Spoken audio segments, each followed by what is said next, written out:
দলকে আলাদা করার কোনো সুযোগ নেই, এই সরকারকে আলাদা করার সুযোগ নেই, এই সরকারকে সর্বাত্মক সহযোগিতা করব। কারণ এই সরকার যদি কোনোভাবে ফেল করে বাংলাদেশ ফেল করবে, আমরা বাংলাদেশকে ফেল করতে দিতে যাব না এবং দিতে চাই না। সেটা সময় যতদিনে লাগুক। কিন্তু আপনাদের বক্তব্য শুনে মনে হয় না যে আপনারা প্রায়ই এই সরকারকে একটু হুমকি দেন, একটু এটা বলেন, এমনকি এই নির্বাচনের প্রশ্নে তাই কেমন জানি আপনারা একটু এরকম বলেন, এমনকি আমি আপনাদের এটা কেউ যদি তার ব্যক্তিগতভাবে চিন্তা করে থাকে তা হতে পারে, কিন্তু আমরা সব ক্ষেত্রে এই সরকারকে সর্বাত্মক সহযোগিতা করব। কারণ প্রফেসর ডক্টর মোহাম্মদ ইউনূসকে এই সম্মান দিতে পারে না, আমরা সম্মান দিতে চাই এবং তার নেতৃত্বে আমরা এই রাষ্ট্রটাকে নতুন ভাবে গড়তে চাই এবং সেটা তিনি একটা গণতান্ত্রিক পন্থায় ব্যবস্থা আমাদেরকে নিয়ে যাবেন, দেশকে নিয়ে যাবেন, সেই জন্য সর্বাত্মক সহযোগিতা আমরা করব। এবং খুব রিসেন্টলি আপনারা তারেক রহমান সাহেবের বক্তব্য শুনেছেন এবং সেই বক্তব্যের ধারাবাহিকতা আমরা রক্ষা করে এই সরকারকে সর্বাত্মক সহযোগিতা মানে আপনাদের আসলে ক্ষমতায় এসে বসে পড়া বা এক্ষুনি ক্ষমতা শুরু করার এরকম কোনো তাড়া নাই আপনাদের? না, এত চাপ হওয়ার কিছু নাই তো। আমরা যে কালকেই ক্ষমতায় চলে গিয়ে আপনাদের বক্তব্য শুনে আমার কেমন জড়িত হবে ইনশাআল্লাহ। ভাই আপনাদের বক্তব্য শুনে যে আমার মনে হইতো যে আপনারা খুব মানে মানে আপনারা কিছুটা অস্থির অধৈর্য হয়ে উঠছেন। এটা কোনো অস্থির না, কোনো অস্থির না। আপনারা যথেষ্ট পরিমাণ সময় দিবেন তো? আমরা ওনারা যে সংস্কারের কাজ দিয়েছেন, একদিকে বিচারের কাজ হবে, বিচার আগে দেখতে চাই, পাশাপাশি সংস্কার করে একটা গণতান্ত্রিক পন্থায় জনগণের সরকার প্রতিষ্ঠিত করবে। এখানে তাড়াহুড়োর কিছু নাই। আর আমরা লুটপাটের জন্য বিএনপি ক্ষমতা আসবে আর বিএনপি ক্ষমতা আসার জন্য আমরা আন্দোলন করছি তা নয়, এই দেশটাকে রক্ষা করার জন্য আমরা আন্দোলন। আমাদের একজন দর্শক বলছেন যে তারা কেন থাকবে, বিএনপি তো অলরেডি ইন পাওয়ার। যদি লুটপাট বা দুর্নীতির কথা বলি তাহলে তারা তো তাদেরটা করতেই পারতেছে। ব্যাপারটা কি এরকমই ভাই? কেন এরকম হবে?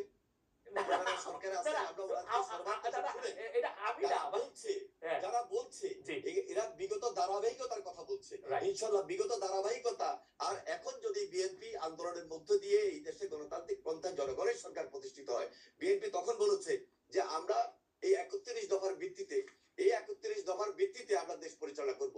সেখানে বিএনপি যদি বিজয়ী হয় তাহলে যারা নির্বাচনে পরাজিত হয়েছে তাদেরকে নিয়ে ঐক্যমত্য সরকার গঠন করব এই 31 দফার ভিত্তিতে, এবং সেটা জাতীয় ঐক্যমত্য সরকার হিসেবে বিবেচিত হবে। জাতীয় ঐক্যমত্য সরকার হিসেবে বিবেচিত হবে। খুবই আমার মনে হয় যে এনি ভাই খুবই চমৎকার ভাবে এটা বলেছেন। নাহিদ ইসলাম, আপনি যদি এই বিষয়ে কিছু বলার থাকে আপনি 1 মিনিট একটু বলতে পারেন, কারণ আমার কাছে মনে হয় যে বিএনপি আসলে কি করতে চায় তারা একদম স্পষ্টভাবে এনি ভাই বলেছেন যে বিচারটা যেমন জনগণ দেখতে চায়, কারণ যত অন্যায় এর আগে সরকার করেছেন, শেখ হাসিনা করেছেন, সেগুলি আসলে বিচার দেখতে হবে, সংস্কারের জন্য যথেষ্ট পরিমাণ সময় দিতে চাই, কিন্তু সবগুলি কাজই একসাথে করা সম্ভব, 1 বছরের মধ্যে নির্বাচন হওয়া সম্ভব। এই ব্যাপারে আপনি কি কোনো মন্তব্য করবেন কিনা, যদি আপনারা করতে চান?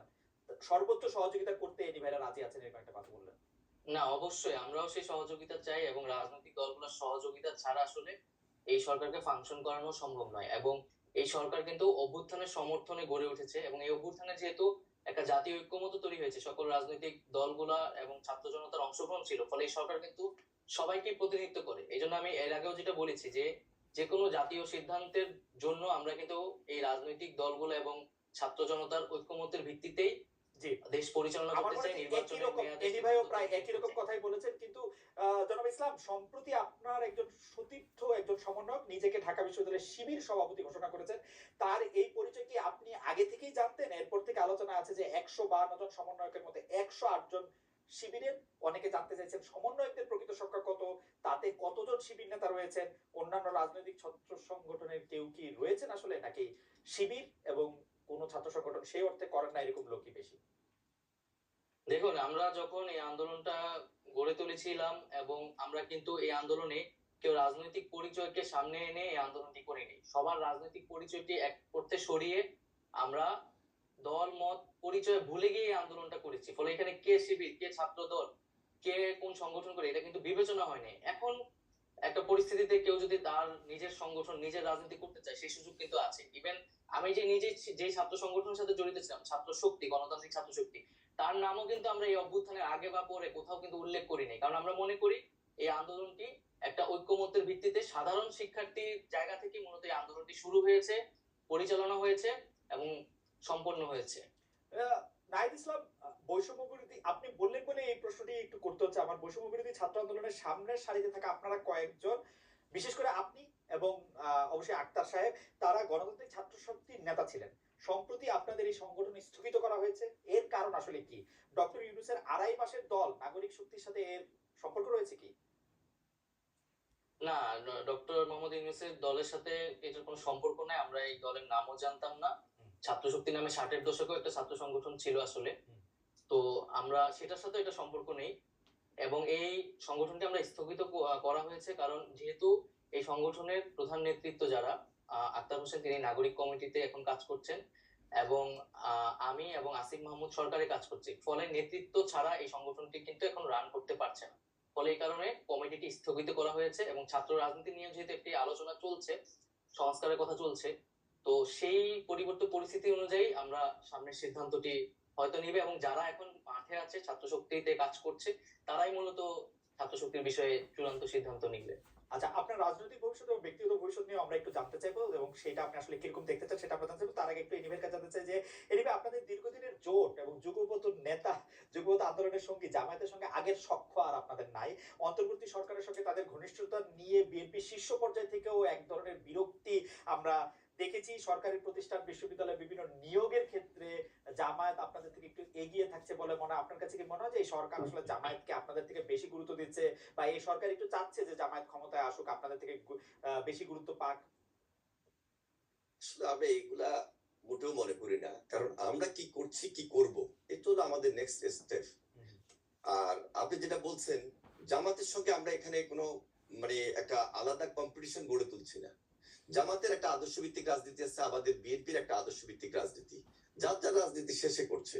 শুধু দেখুন যে আমরা যে রাজপথে যে আন্দোলন করেছি, সে আন্দোলনের মধ্যে জামাত তাদের ভূমিকা ছিল, আমাদের ভূমিকা ছিল, এবং যুগপৎ আন্দোলন করতে গিয়ে অনেক রাজনৈতিক দল তারা তাদের ভূমিকা পালন করেছে। সুতরাং যার যার রাজনীতি, যার যার আদর্শ ভিত্তিক। সুতরাং এখানে কারোর সঙ্গে আমরা কারোর একেবারে বৈরিতা নিয়ে আমরা সেখানে এখনই কম্পিটিশনে চলে যেতে হবে, সেখানে মারামারি হানাহানি, সেই দিকে আমরা জাতিকে নিয়ে যাওয়ার জন্য কোনোভাবে পক্ষপাত করছি না, বা পক্ষপাতমূলক আচরণ আমাদের মধ্যে নাই।